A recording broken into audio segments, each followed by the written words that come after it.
देखिए कोई दो वस्तु है जो एक सरल रेखा में एक सरल रेखा में गति कर रहे हैं, और अगर उनके बीच प्रत्यास्थ संघट होता है तो उस संघट को हम बोलते हैं एक विमीय प्रत्यास्थ संघट। जिसकी एग्जांपल हमने देखा था कि कांच की गोलियों का टक्कर, हाथी के दांत से बने गोलियों का टक्कर, ये सब देखे थे।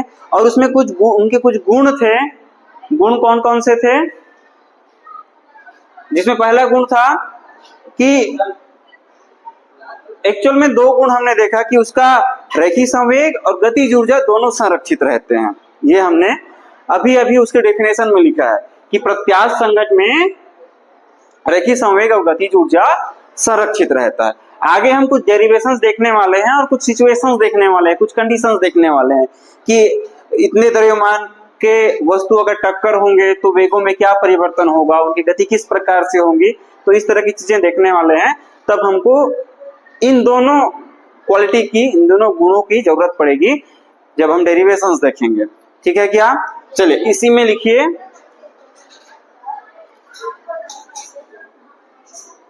मान लो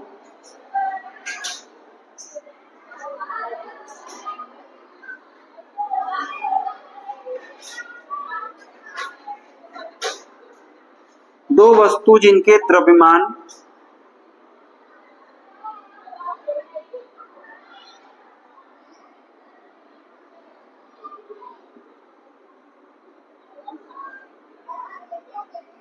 क्रमशः M1 और M2 है,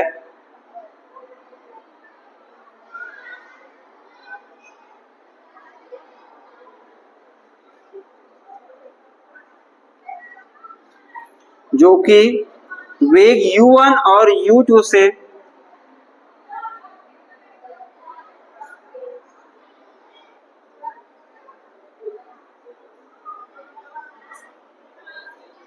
लिखने के बाद डायग्राम को बना लीजिएगा, है ना। वेग U1 और U2 से गतिमान है,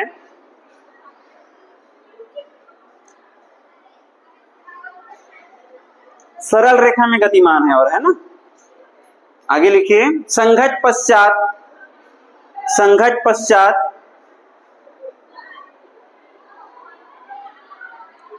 वस्तुओं का वेग क्रमशः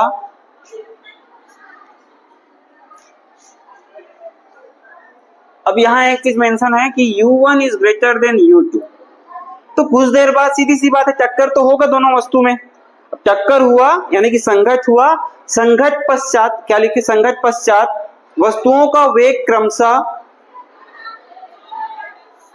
V1 और V2 हो जाता है। तो अब संघट हुआ,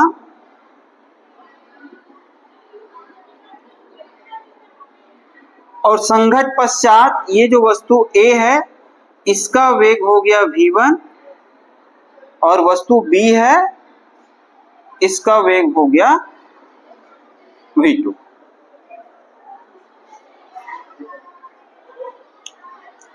अभी अभी आपने लिखा, ये डायग्राम बना लीजिए। क्या लिखा है कि दो वस्तु हैं जो कि एक सरल रेखा में गतिमान है, और जब प्रारंभ में जब सरल रेखा में गतिमान था तो उसका वेग जो है U1 था पहले वस्तु का, वस्तु A का, और वस्तु B का वेग क्या था, U2 था।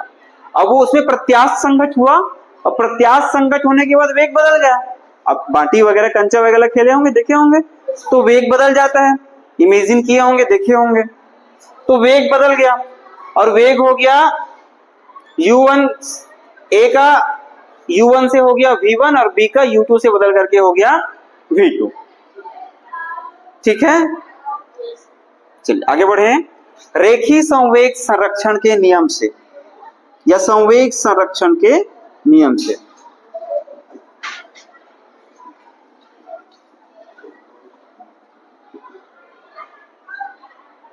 संघट के पूर्व, अब देखिए, अगर ये दोनों वस्तु A और B को जो एक्सटर्नल इन्वायरमेंट है या कोई दूसरा कोई चीज है जो इफेक्ट ना पहुंचाए, प्रभावित ना करे, तो ये दोनों वस्तु निकाय कहलाएंगे। ये दोनों वस्तु जो है निकाय कहलाएंगे। तो रेखीय संवेग संरक्षण के नियम से निकाय संघट के पूर्व निकाय का संवेग, संघट के पूर्व निकाय का संवेग कितना होगा? वस्तु A का संवेग कितना है? m1 और वेग कितना है? u1। और वस्तु B का कितना है?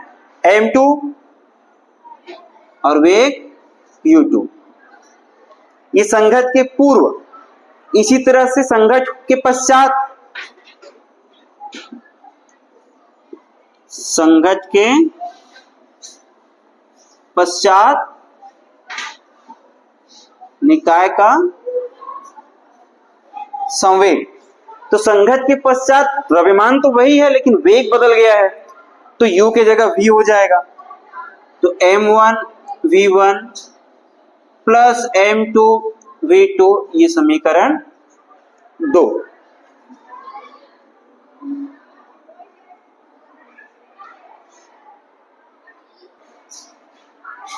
देखिए संवेग संरक्षण के नियम से जो संवेग होगा निकाय का संघट के पूर्व, संघट के पूर्व जो संवेग होगा वो बराबर होगा पश्चात जो संवेग है उसके। तो ये संवेग संरक्षण की नियम हम अब अप्लाई करेंगे। आ रहा है समझ में? पूर्व में जो संवेग था बराबर होगा पश्चात में जो संवेग है। तो पूर्व में संवेग कितना है? इतना है। और पश्चात में कितना है? इतना है। तो इसको हम इक्वल कर लेते हैं। तो संवेग संरक्षण नियम से आप यहां हम जो लिखे हैं इसको यहां लिख लेंगे, वो ज्यादा बेहतर होगा। तो यहां लिख लेंगे संवेग संरक्षण के नियम से संघट के पूर्व निकाय का संवेग बराबर होगा संघट के पश्चात निकाय के संवेग के। तो ये समीकरण 1, 2 के बराबर होगा, पूर्व बराबर पश्चात। तो ये दोनों बराबर हो जाएंगे। तो कर लेते हैं m1 u1 plus m2 u2 is equal to m1 v1 plus m2 v2। अब इसको हल कर लेते हैं। 1 वाले को एक तरफ कर लेते हैं और 2 वाले को एक तरफ कर लिख लेते हैं। तो ये हो जाएगा m1 u1 minus m1 v1 is equal to m2 v2 minus m1। ये m2 u2 है। ये यहां इसको इधर लेके गए हैं, ये यही लिखा हुआ है, इसको इधर लेके गए, तो ये हो गया m2 u2। अब देखिए इसमें m1 कॉमन है, इसमें m2 कॉमन है। तो m1 u1 minus v1 is equal to m2 v2 minus u2। ये एक इक्वेशन हमें मिला। समीकरण 3, समीकरण 3, ये 1, 2 और ये 3। अब देखिए एक विमी प्रत्यास्थ संघट है, तो प्रत्यास्थ संघट में संवेग तो संरक्षित रहता ही है, साथ ही साथ गतिज ऊर्जा भी संरक्षित रहता है।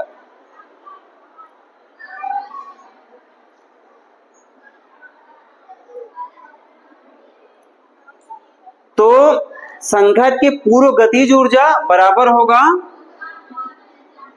संघट के पूर्व गतिज ऊर्जा बराबर होगा संघट के पश्चात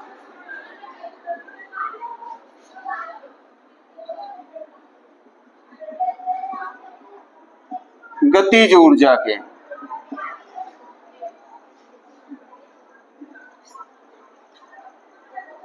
ठीक है, गतिज ऊर्जा के लिए जो फार्मूला है 1/2mv² है। तो संघट की पूर्व गतिज ऊर्जा जो है निकाय का, किसका?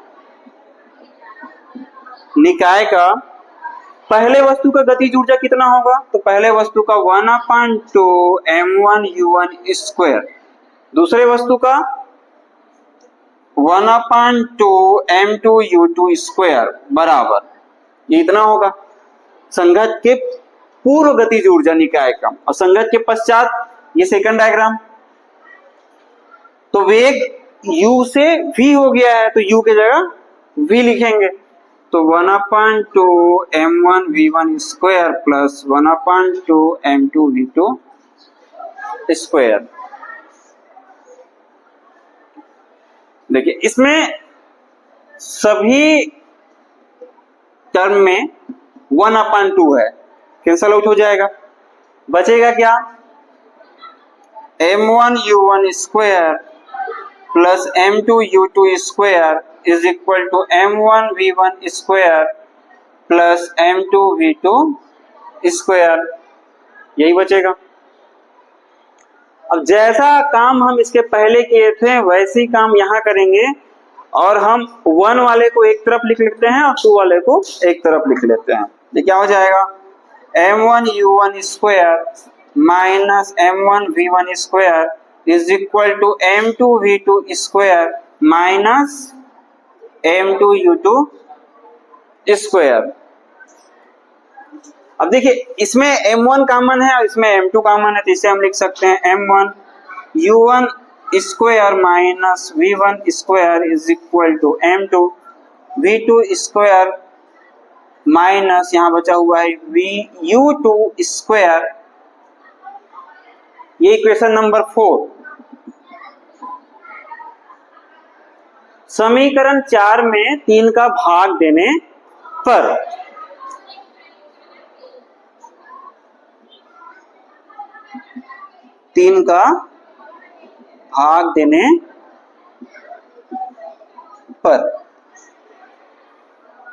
तो 4 में ये 4 है, इसको लिख लेते हैं m1u1 square minus v1 square अपान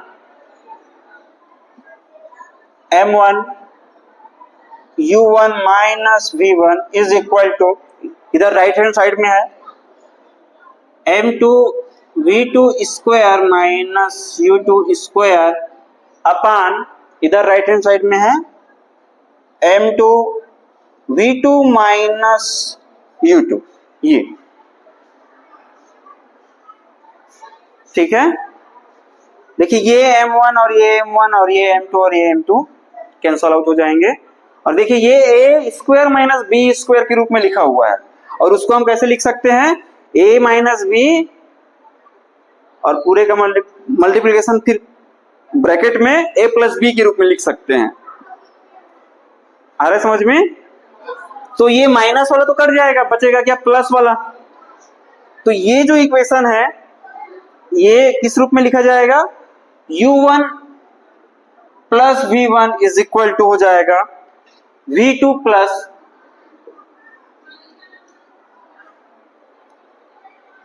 u2। देखिए ये जो u1 square minus v1 square जो है ना, उसको हम लिखेंगे किस रूप में, u1 minus v1 bracket close, bracket में u1 प्लस v1, तो माइनस वाला नीचे से कट गया, बच गया प्लस वाला पार्ट, तो प्लस वाला दोनों के इक्वल हो गए। आ रहे समझ में? यहां से इस इक्वेशन को हम लिख सकते हैं u1 माइनस, इसको इस तरफ ले आते हैं u2 is equal to v2 minus v1। तो ये संघट, ये जो u1 माइनस u2 है, ये संघट के पूर्व पास आने का अपेक्षिक वेग है। u1 वस्तु a का वेग था और u2 वस्तु b का वेग है। तो एकविमीय प्रत्यास्थ संघट में संघट के पूर्व पास आने का अपेक्षिक वेग बराबर होता है संघट के पश्चात, अब v2 किसका वेग है, संघट के बाद वस्तु b का वेग है, और v1 किसका वेग है, संघट के बाद वस्तु a का वेग है। तो संघट के बाद दूर जाने का अपेक्षिक वेग है। तो इससे क्लियर होता है इक्वेशन नंबर 5 से कि एकविमीय प्रत्यास्थ संघट में संघट के पूर्व पास आने का अपेक्षिक वेग बराबर होता है संघट के पश्चात दूर जाने के अपेक्षिक वेग के।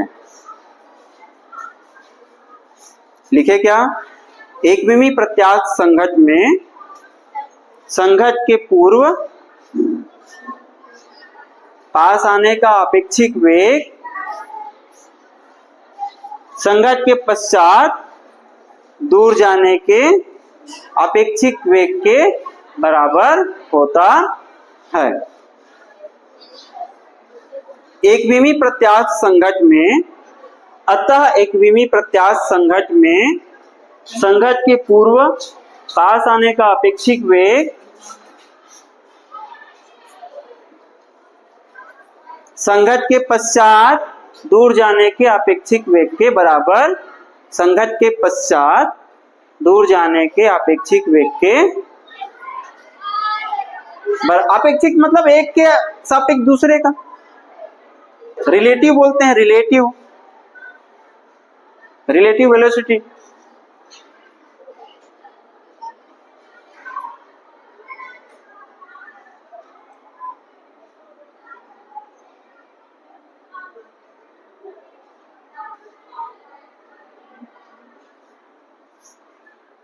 देखिए अब ये मान जो है, अगर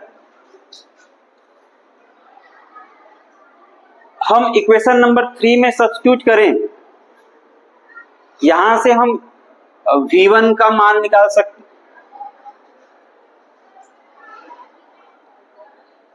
v1 का मान निकाल सकते हैं, v2 का मान निकाल सकते हैं, और इसमें जब मान रखेंगे यहां से हम क्या कर सकते हैं, v1 और v2 का मान निकाल सकते हैं।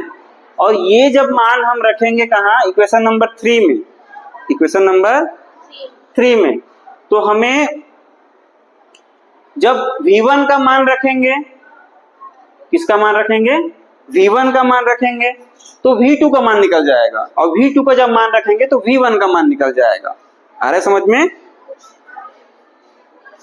आ रहा है क्या समझ में? देखिए यहां से हम क्या करेंगे, अगर v2 इज इक्वल टू लिख लिए v1 plus u1 minus u2, अब ये मान अगर हम इक्वेशन नंबर 3 में रख दिए v2 का मान, तो v2 तो गायब हो गया, अब बचा क्या, v1 बचा हुआ है, तो v1 आसानी से निकल जाएगा। और v1 किसका मान होगा, संघट के पश्चात वस्तु A का वेग होगा, मतलब संघट के बाद क्या वेग होगा ये हम जान जाएंगे। आ रहे समझ में, मतलब हमें वहां मेजरमेंट करने की जरूरत नहीं है, हमें इतनी मान अगर हमें पता है, इतनी वैल्यू हमें अगर पता है, तो हमें किसका वैल्यू मिल जाएगा, v1 का वैल्यू हमें मिल जाएगा। आ रहा है समझ में, जिसका मान होता है, यानी कि द्रव्यमान m1 का वेग, यह मान किसमें रखने पर, यह मान समीकरण 3 में रखने पर, तो v1 इज इक्वल टू मिलेगा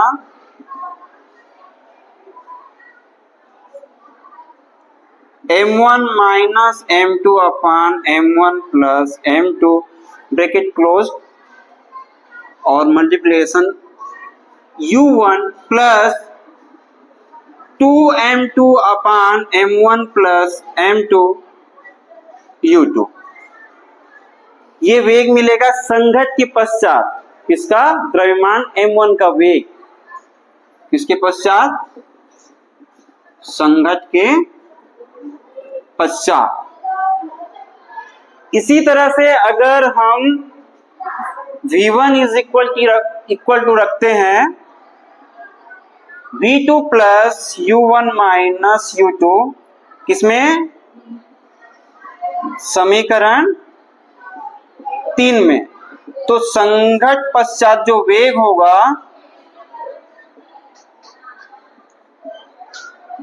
इसका द्रव्यमान m2 का वेग जो होगा,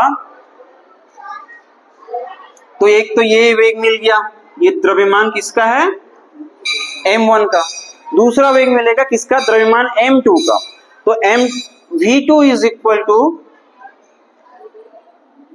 2m1 m1 plus m2 u1 plus m2 minus m1 m1 plus m2 u2। ये इक्वेशन मिलेगा जब ये मान हम इक्वेशन नंबर 3 में रखेंगे, जो कि संघट के पश्चात वस्तु B का वेग होगा, संघट के पश्चात वस्तु B का वेग है।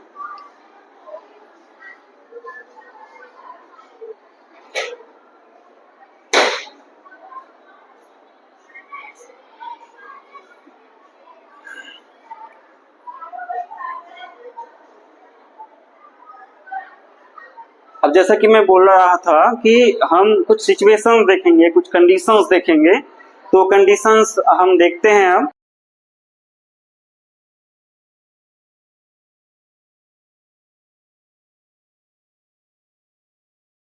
दो इक्वेशंस हमें मिले हैं, इक्वेशन नंबर 6 और इक्वेशन नंबर 7।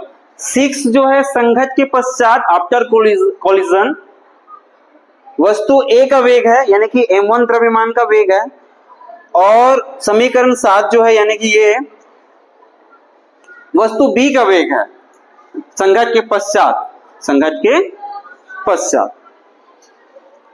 यदि दोनों वस्तुओं का द्रव्यमान समान हो तो, पहला हम कंडीशन देखते हैं, यदि दोनों वस्तुओं का द्रव्यमान समान हो तो, यानी कि m1 is equal to m2 is equal to m। तो समीकरण 6 से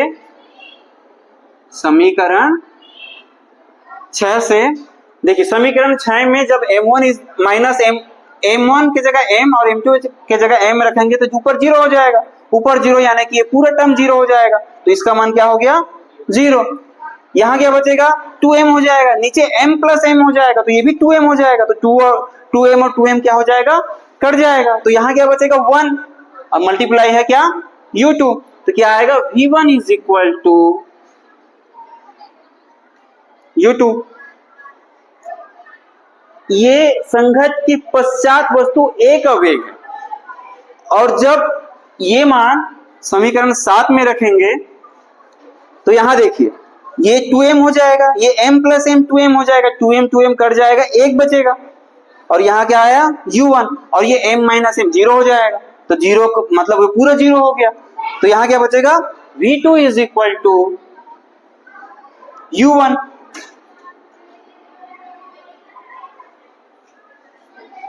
तो अगर ये दोनों जो वस्तु है A और B दोनों के द्रव्यमान अगर समान है m1 और m2, और वो प्रत्यास्थ संघट करते हैं, एक विमी प्रत्यास्थ संघट करते हैं, तो संघट के पश्चात उनके वेग आपस में बदल जाएंगे। ये इससे सिद्ध होता है इक्वेशन नंबर 8 और 9 से, इक्वेशन नंबर 8 और 9 से। अतः समीकरण 8 और 9 से स्पष्ट है कि यदि समान द्रव्यमान वाले वस्तु एक विमी प्रत्यास्थ संघट करे तो उनके वेग संघट के पश्चात आपस में बदल जाएंगे। ये पहला स्थिति है। दूसरा कंडीशन देखते हैं, यदि u2 इज इक्वल टू 0, मतलब अर्थात वस्तु B स्थिर है, वस्तु B स्थिर है, यानी कि जो m2 द्रव्यमान का जो वस्तु है वो स्थिर है,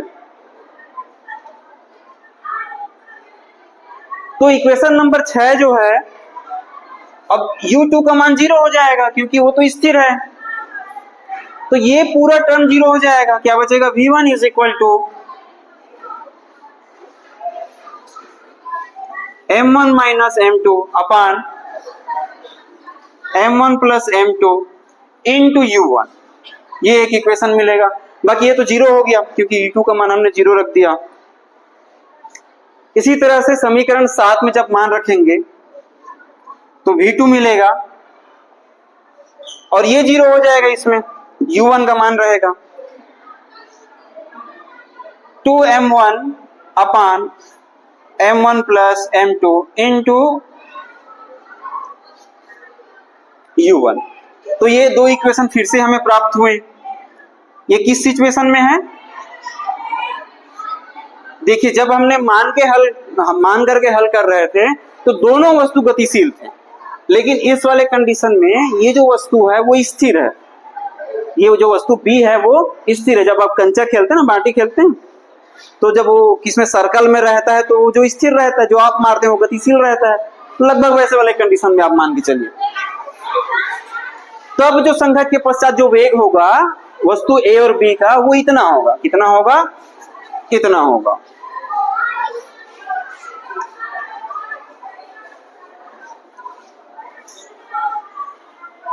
आ रहा है क्या समझ में? अब इसमें कुछ सिचुएशंस हो सकते हैं।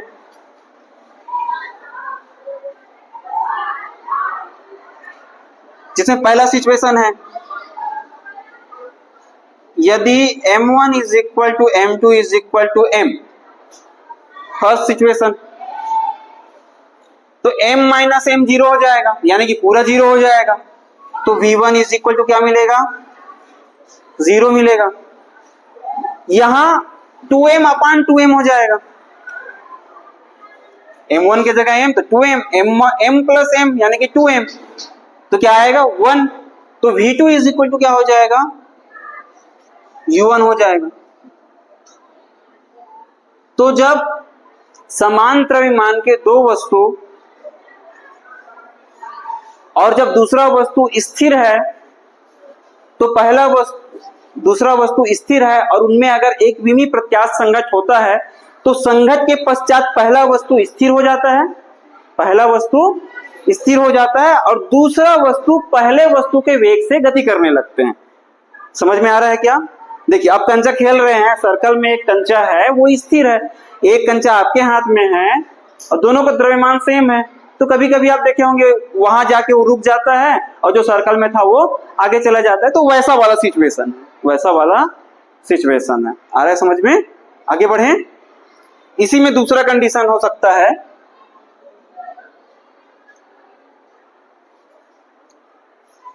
m2, ये कौन सा सिचुएशन है, ये वाला, u2 जीरो है और इसी कंडीशन में यदि m2 is greater than m1, अब जो स्थिर है उस वस्तु का द्रव्यमान बहुत अधिक है, जो गतिशील है उस वस्तु के अपेक्षा, यानी कि ये जो वस्तु B है इसका द्रव्यमान बहुत ज्यादा है इस वस्तु A की अपेक्षा। समझ में आ रहा है क्या?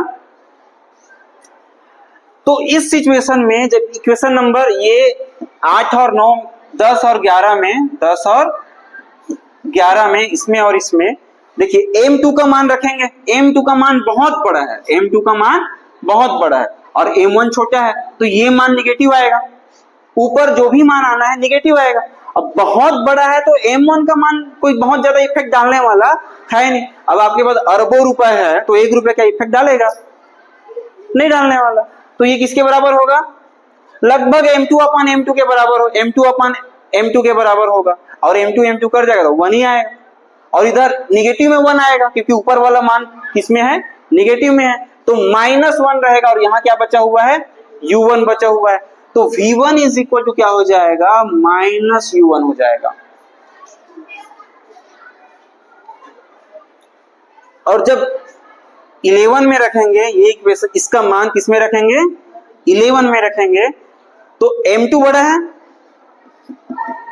m2 बड़ा है और नीचे भी m2 है,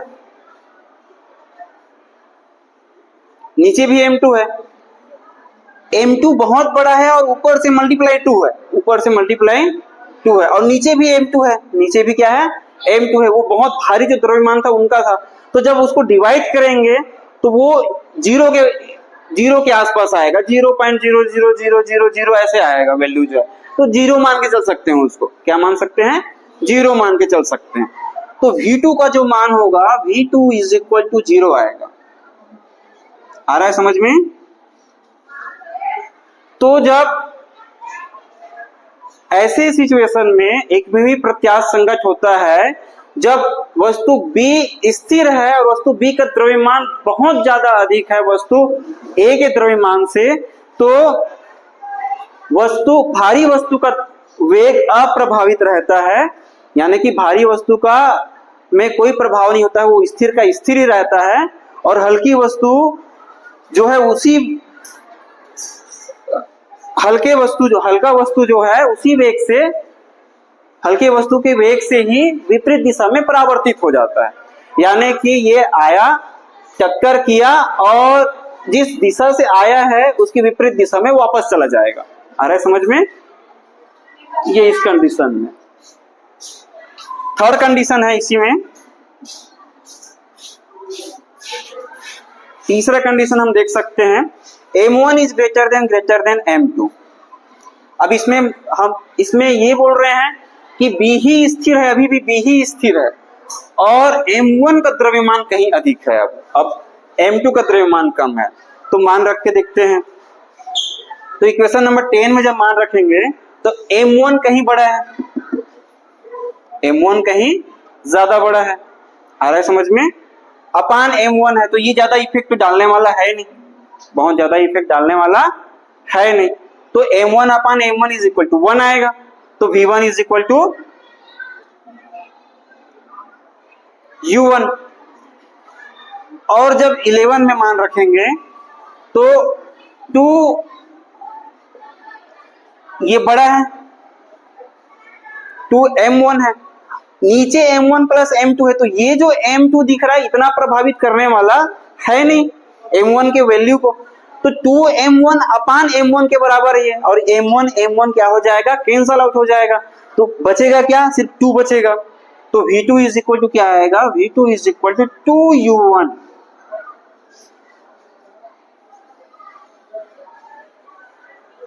यानी कि इस सिचुएशन में जब वस्तु B स्थिर है और वस्तु A का द्रव्यमान कहीं अधिक है वस्तु B की अपेक्षा, तो वस्तु A का वेग अप्रभावित रहता है, यानी कि भारी वस्तु का वेग अप्रभावित रहता है, और हल्की वस्तु का वेग जो कि स्थिर था वो भारी वस्तु के वेग के दुगने वेग से गति करने लगता है। आ रहा है समझ में? तो ये कुछ कंक्लूजन्स जो है निकलते हैं इस टॉपिक के। तो बड़ा फैला हुआ ये टॉपिक है। आपको करना क्या है मैं बता देता हूं, आपको पढ़ना कैसे है। पहले तैयारी आप करिएगा। हाँ, पहला क्वेश्चन बनता है कि सिद्ध कीजिए कि एकविमीय प्रत्यास्थ संघट में संघट के पूर्व पास आने का अपेक्षित वेग संघट के पश्चात दूर जाने के अपेक्षित वेग के बराबर होता है। 3 और 5 नंबर का प्रश्न है, यहां तक बनाना है, ठीक है।